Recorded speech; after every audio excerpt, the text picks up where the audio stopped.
Hello everyone, and I hope you're having a great day today. So today we are making a starter-ish home in The Sims 4 just using the Cats and Dogs expansion pack and the base game. So the idea with this house, if I can actually speak,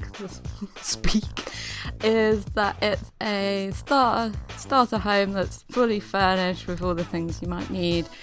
That if you've just got the new expansion pack for Christmas or in the sale, then it's the perfect place to try and test out the game and explore the different features in it. So the inspiration for this house was that I wanted to use the new roof features and try and make a house that had a wavy type roof to represent the sea. It sounds a bit lame, but that's what I'm going with. And I wanted to have a sort of area where I could put a massive window in the back, so your sim could sit up on the second floor and look out at the view from the window at the beach below. So we're going with the colour scheme of whites and blues and sort of a modern rusticy theme inside. And I think the Cats and Dogs expansion pack itself has some amazing items in it. I think near enough all the items in there I have really like and will probably use in near enough most of my builds. It comes with some really good flooring, and you've got the sort of more worn down sort of painted wood, and then you've got a more textured wood that goes with some of the more industrial looking tables and objects that we get with this pack. There was quite a good mix of rustic stuff and other stuff. If you see there's like a bunch of furniture that's already outside, it was me having a look at the items, because this was literally what I built as soon as I downloaded the pack on Christmas Day. So I kind of was just like putting out the items that I already knew that I really wanted to see. So we're now doing the inside layout. So it's kind of a one-story bungalow-ish with a tiny little attic space. So you've got the archways that kind of make it somewhat open plan, because it's quite a small space. So you can see all the way back into the sort of conservatory-esque part of the build, and then got the bathroom at the back and the bedroom just off to the side. So I designed this house for a dog person, so it's got all the things you might need if you own a dog in the expansion pack, because I've done a more cat friendly one for next week. So I thought I'd do one for each. The next Cats and Dogs one is going to be one that uses all the expansion packs, because there's only so much you can include, even though we have got a lot of items. If you want to do sort of a more modern style, then you have to include some other packs. So it came with some awesome rugs. I think that's probably going to be my favourite rug for a long time, and all the items that you get in it are sort of a mix between the sort of nice rusticy sort of looking items and then the really cool sort of more homely looking stuff that have like the bay window seats and all the sort of other seating. I don't know what I'm trying to say here.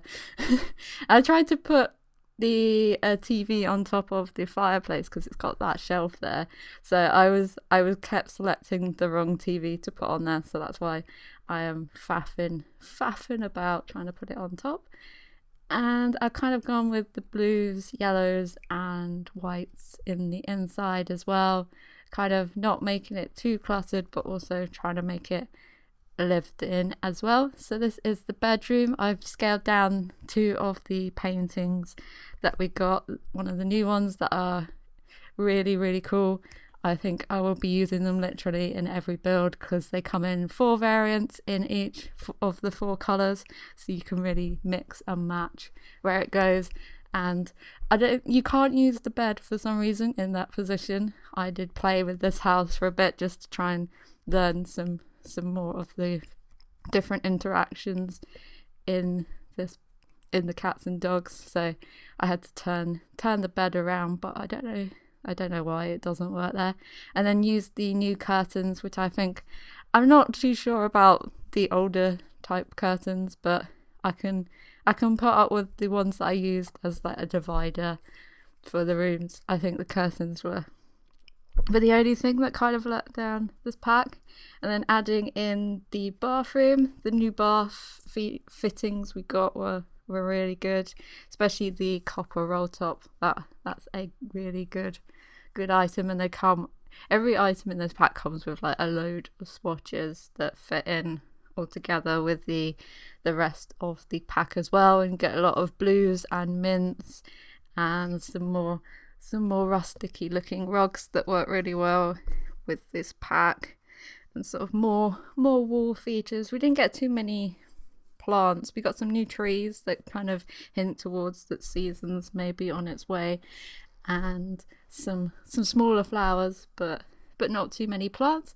And then this is the kitchen area. It uses the new big wall cabinet that kind of clips. I didn't realise it clips through into the ceiling, so probably if you're only working to a normal height wall, then you probably could scale it down a bit, and works a bit better. And then we had a new sort of bar divider thing, which I thought would work really well in separating the kitchen off with the entrance. So kind of smushed it into the archway and kind of made it look like it was a feature in the house. So, and using the base game kitchen stuff, because we didn't get any new kitchen stuff. I think kitchen counters become the new beds in The Sims 4, where we need a few more variety, and sort of making a little doggy feeding area with a bowl and a bowl and putting some newspaper down underneath to kind of symbolize that it's probably a little pupper, and he'll probably make a mess everywhere. We've got some great new dining tables and chairs that are various different styles. So if you're into the nautical and a bit more rustic stuff and industrial stuff, then this is definitely a pack to get in the sale while you still can. And then in the conservatory bit, I kind of wanted to make a little office space using that new trellis sort of table, but the computer doesn't fit on it, which is a shame. So I kind of just turned it into a little art studio, because we've got the big full height windows in there, and trying to use the natural light that it would get in the room to its full potential, and adding some more variants of those amazing paintings again. I played a little bit of the cats and dogs. I think it's not too glitchy in my game. I know some people have got some glitches with it, but it doesn't seem to be running too badly.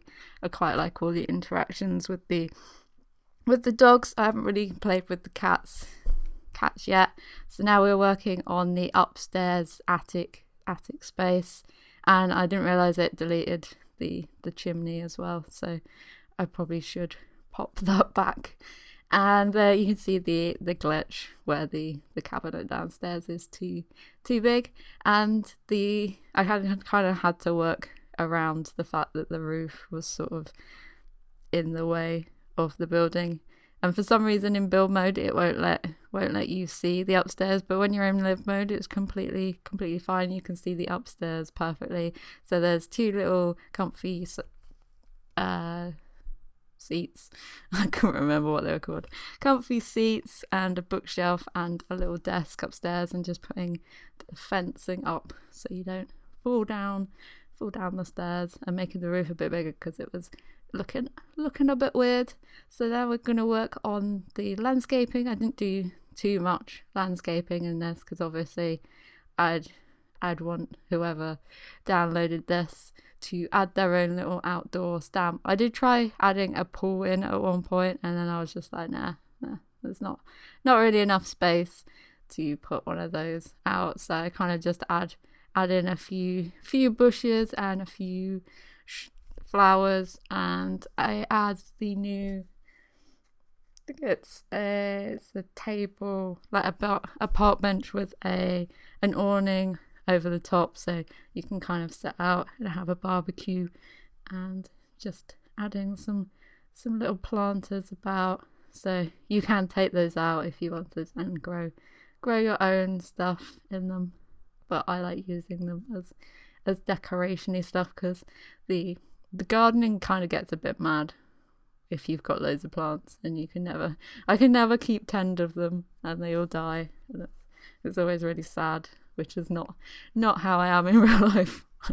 I don't go around killing plants all the time that I own.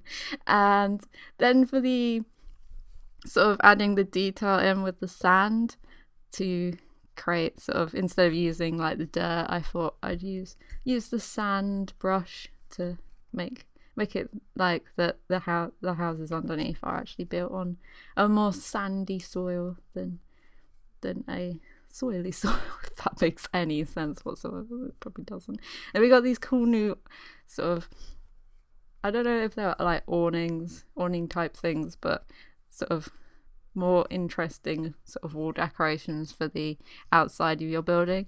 And then this is the inside, giving a little first person tour. I gave my sim a little makeover, so she's got the long wavy hair, because my hair does go like that if it's that long.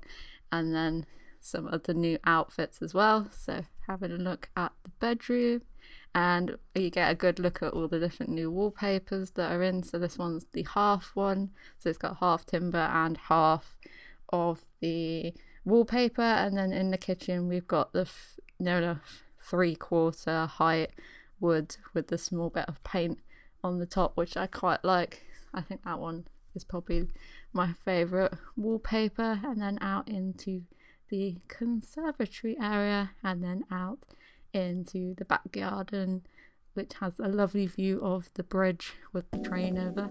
And now we're into the screenshots. So if you enjoyed this video, give it a like, and if you'd like to see any more videos, then feel free to subscribe, and I will see you in the next one. Bye.